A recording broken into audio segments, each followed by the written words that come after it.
من عمل صالحا من ذكر أو أنثى وهو مؤمن فلنحيينه حياة طيبة. بسم الله الرحمن الرحیم. ان الحمد لله نحمده و نستعینه و نستغفره و نعوذ بالله من شرور انفسنا و من سیئات اعمالنا. من یهده الله فلا مضل له و من یضلل فلا هادی له و اشهد ان لا اله الا الله وحده لا شریک له و اشهد ان محمدا عبده و رسوله.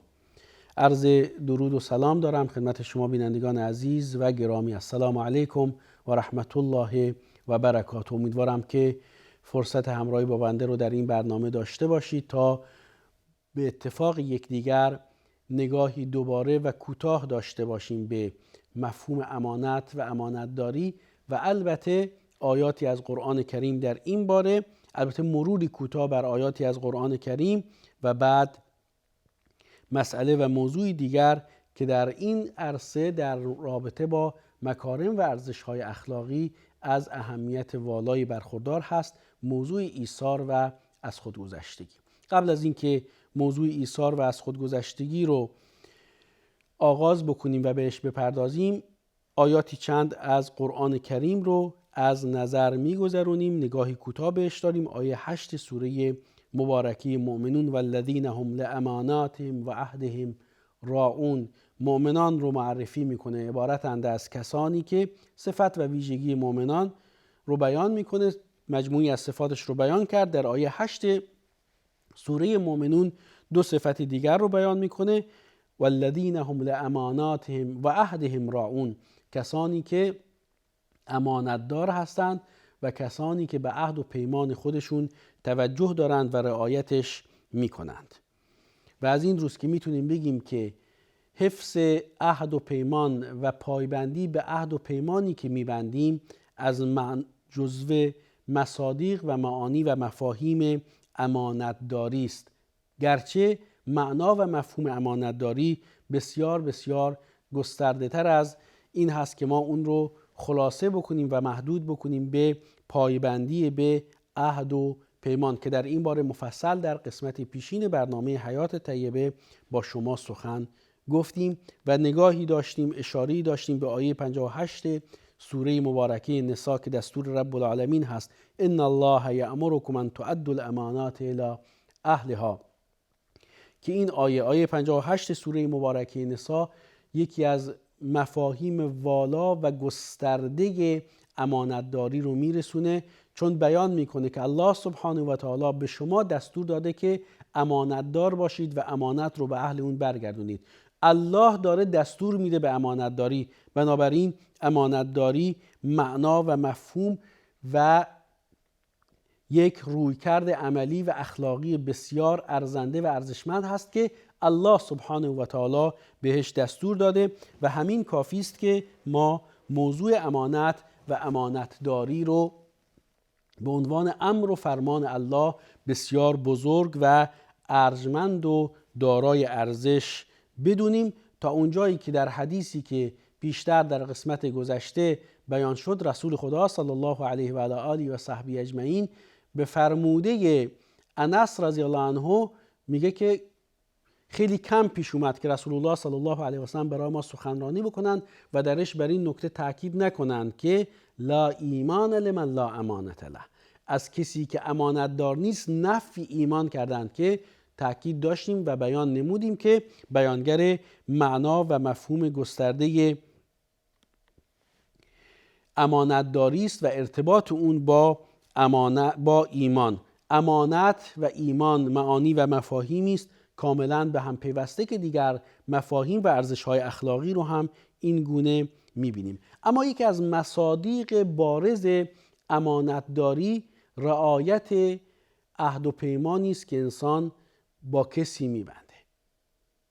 بزرگترین عهد و پیمان ما عهد و پیمانی است که با الله بستیم، اذعان داشتیم زمانی که الله سبحانه و تعالی ما رو از پشت ابوالبشر پدرمون پدید آورد و از ما عهد و پیمان گرفت، الست بربکم، و ما پذیرفتیم، اقرار کردیم که یا الله تو پروردگار ما هستی.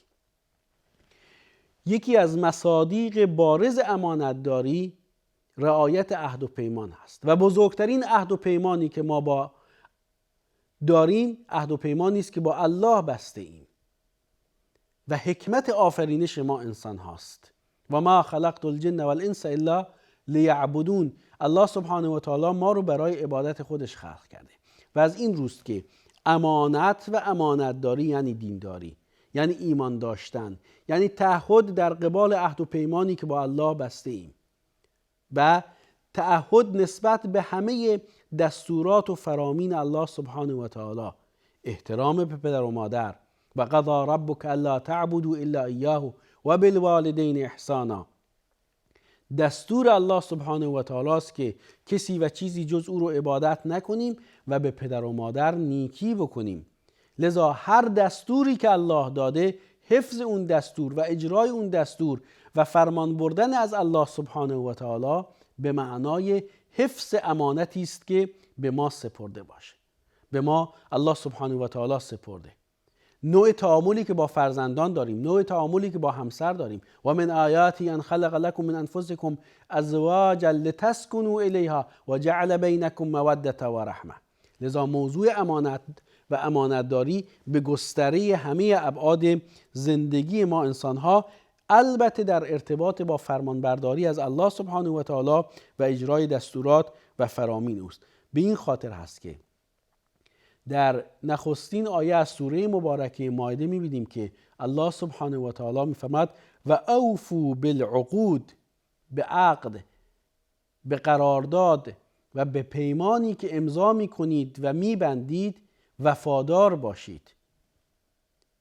و بر این اساس معامله تجاری و اقتصادی باشه، بدبستانی تجاری و مالی و پولی باشه، بدبستانی ارضی و ناموسی باشه، مثل عقد ازدواج. ایجاب و قبولی است که بین زن و مرد و دختر و پسری انجام میشه و حفظ امانت و امانتداری در موضوع ازدواج مستلزم رعایت همه ارکان و شروط و مسائل مرتبط با ازدواج هست. و بر این اساس رسول خدا صلی الله علیه و آله و صحبه اجمعین حق زن در مهریه رو بیان می‌فرمایند که باید ادا بشه و دینی است بر گردن مرد که به واسطه اون اساساً ازدواج با این خانم و یا دختر برای او جایز قرار داده شده.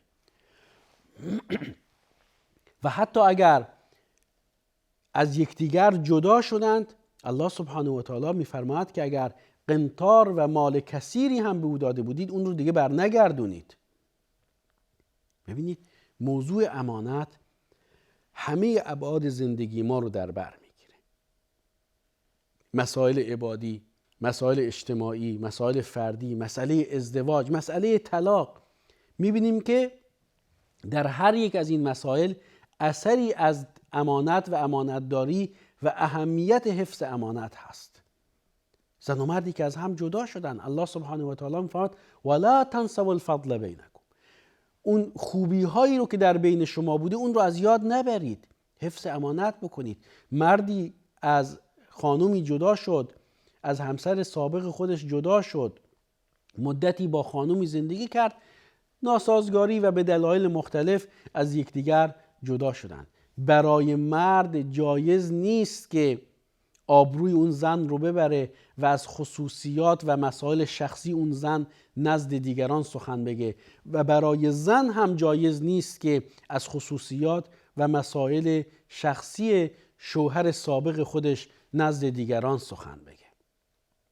حتی زن و مردی که همچنان به عنوان زن و شوهر در یک نظام خانوادگی با یکدیگر زندگی میکنن، رسول خدا صلی الله علیه و سلم این رو از جمله خیانت در امانت شمردند که نوع روابط خاص زناشویی که با یکدیگر دارن، بعد برن پیش این و اون تعریف بکنه، خانم بگه که از خصوصیات مرد بگه و مرد از خصوصیات زنش بگه، ضمن که برخلاف غیرت هست و برخلاف وجدان انسانی است، خیانت در امانت هست.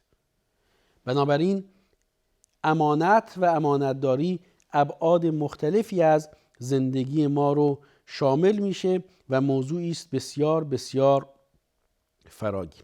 اجازه میخوام که اینجا مسئله یا مطالبی رو که پیرامون موضوع امانت و امانتداری بهش اشاره داشتیم، بلکه مفصل درباره اون در چند قسمت از برنامه حیات طیبه سخن گفتیم، مطالب مرتبط با این موضوع یعنی موضوع امانت و امانتداری رو ببندیم و مطلب دیگری رو آغاز بکنیم. اشاراتی کوتاه به معنا و مفهوم ایثار و از خودگذشتگی که ایثار عبارت است از تقدیم و ترجیح دیگران بر خویشتن، که این معنا و مفهوم در قرآن کریم و در احادیث رسول الله صلی الله علیه و آله و صحبه اجمعین هم اومده. یک منش و اخلاق ارزشمند هست که انسان در خوبی ها، در برخورداری از امکانات دیگران رو بر خودش ترجیح بده. اما همین ایثار ابعاد منفی هم داره. بعد مثبتش اینه که انسان دیگری رو در مثلا یک کالایی که خودش بهش نیاز داره بر خودش ترجیح بده. اما ما بعد منفی از ایثار رو هم داریم که متاسفانه برخی ها این رو زیاد بهش توجه نمی کنن. چطور؟ همه ما انسان ها در معنا و مفهوم عبادت و بندگی الله سبحانه و تعالی موظف به اظهار بندگی به بهترین شکل هستیم و کمال در عبادت محل ایثار نیست. مثلا صف اول نماز جماعت، صف اول مسجد، اونجا جای ایثار نیست که ما صف اول رو ترک بکنیم، کسی دیگری رو بر خودمون ترجیح بدیم که شما در این جایگاه قرار بگیرید. یا مثلا فضیلت اذان دادن، کسی دیگری رو بر خودمون مقدم بکنیم، ترجیح بدیم که او اذان بده. نه، چون مقام اظهار بندگی است. در اظهار بندگی ایثار وجود نداره. چون وقتی که کسی در اظهار بندگی فردی دیگر رو بر خودش ترجیح میده، نعوذ بالله زبان حالش اینه که در بندگی و اظهار بندگی بی نیاز از این عمل هست و بذار بقیه این کار رو انجام بدن و لایه‌ای از تکبر رو در خودش داره. لذا ایثار در معنا و مفهوم خوب و پسندیده اون اینه که انسان در دهش و بخشش چیزی دیگران رو بر خودش مقدم بدونه، نه در بحث فضائل و خوبی‌ها و امور عبادی که در این باره توضیح دادم. با مفهوم سخاوت و جود و بخشندگی تفاوت‌هایی داره، هرچند که ایثار، سخاوت و جود و بخشندگی همه در این معنای دهش و عطای چیزی مشترک هستند، اما ایثار عامتر و فراگیرتر از مفهوم سخاوت و بخشندگی و جود و احسان هست، بلکه بالاترین و والاترین درجه احسان و بخشندگی و احسان مادی منظورم هست و جود و عطای مادی و مالی بالاترین درجه اون درجه ایثار هست. چون انسان میتونه بخشنده باشه، به عنوان مثال 100 میلیون تومان داره، از این 100 میلیون تومان 1 میلیون تومانش رو انفاق بکنه، افزون بر زکاتی که میده البته. خب این بخشندگی هست، این سخاوت هست. ولی فرد 5 میلیون تومان در اختیار داره، خواهر و یا برادر مسلمانش به این پول نیاز داره، ازش قرض میخواد، خود فرد هم به این پول نیازمنده، از این پول میگذره، اون رو در اختیار خواهر و برادر مسلمان خودش قرار میده. این ایثار هست، چون دیگری رو در آنچه که خودش بهش نیاز داشته ترجیح داده. عرض کنم همونطوری که پیش از این عرض شد، جز در امور عبادی مثل صف اول مسجد، مثل اذان و کارهای از این دست که در اونجا دیگه ایثار معنا و مفهوم نداره، مگر اینکه معنا و مفهوم اون منفی خواهد بود. ابن قیم رحمه الله به تفصیل تفاوت‌های میان سخاوت و جود و ایثار رو ذکر کرده که به صورت کلی من اشاره بهش داشتم. ازتون اجازه میخوام که با هم نگاهی داشته باشیم به آیه 9 سوره مبارکه 8. انشاءالله اگر حیاتی باشه مفصلتر در این باره بیشتر سخن خواهیم گفت. فقط اشاره به آیه 9 سوره مبارکه 8 که الله سبحانه و تعالی دومین دسته از 3 دسته امت اسلامی رو معرفی میکنه. در سوره مبارکه 8 در آیه 8 مهاجرین معرفی میشن، در آیه 9 انصار معرفی میشن، در آیه 10 سوره مبارکه 8 سایر مسلمون ها به عنوان پیروان مهاجرین و انصار معرفی میشن، یعنی مسلمان بودن در پیروی از مهاجرین و انصار هست و آنگونه که امام مالک رحمه الله تصریح کردن دسته چهارمی در میان امت اسلامی وجود نداره. مسلمان ها عبارتند از مهاجرین، انصار که این دو دسته از مسلمان ها مرحله تاریخی اونها سپری شده، یعنی در دوران رسول خدا صلی الله علیه و سلم و اندکی بعد از ایشون زندگی کردن و از دنیا رفتن و دیگه انصار و مهاجرین به عنوان 2 طبقه اساسی و دینی از امت اسلام بازگشتی به دنیا نخواهند داشت. میمونه دسته سوم، یعنی سایر مسلمان ها که پیرو مهاجرین و انصار هستند و کسی که پیرو مهاجرین و انصار نباشه یا به عبارت دیگر دشمن مهاجرین و انصار باشه جای و جایگاهی در میان اسلام و مسلمان ها نداره. خب نگاه ما به آیه 9 سوره مبارکه 8 هست، پیرامون موضوع ایثار که معرفی انصار رضوان الله علیهم اجمعین هست. اونها رو الله سبحانه و تعالی یعنی انصار رو در آیه 9 سوره مبارکه 8 این گونه معرفی می‌فرماد: والذین تبوأوا الدار والایمان من قبلهم. انصار کسانی هستند که سرای امن و امنیت رو برای مهاجرینی که به سمت اونها هجرت کردند برای اونها آماده نمودند. والایمان با ایمانی که آوردند و در این راستا از مهاجرین حمایت کردند. یحبون من هاجر الیهم، مهاجرین رو دوست دارند تا جایی که میفرماد و یؤثرون علی انفسهم ولو کان بهم خصاصه.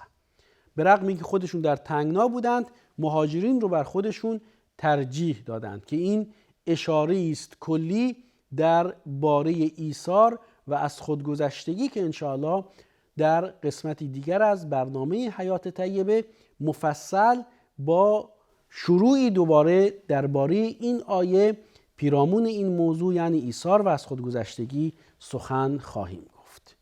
یکایی که شما بینندگان عزیز و گرامی رو به الله یگانه معبود برحق می سپارم. الله نگهدار.